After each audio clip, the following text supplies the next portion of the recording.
Yeah. Oh, the polk's trying to pull me down in the river. Holy fuck. Oh, that throttle jammed open. Oh, I'm getting too old for this. Try not to get my polk in the water. Oh, that's exactly what I did. Getting my stuff right in the water. Polk tipped over, dumped my coat right in the water. Bent my ski pole too. I think it's time for a little lunch break. Got this venison summer sausage that a friend gave me on the island of Molokai. Oh, it smells lovely. Yeah, that's good.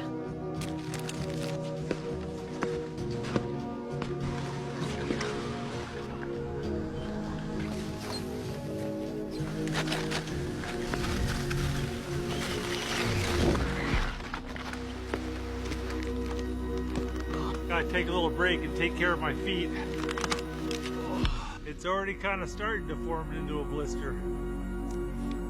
Put some KT tape on this.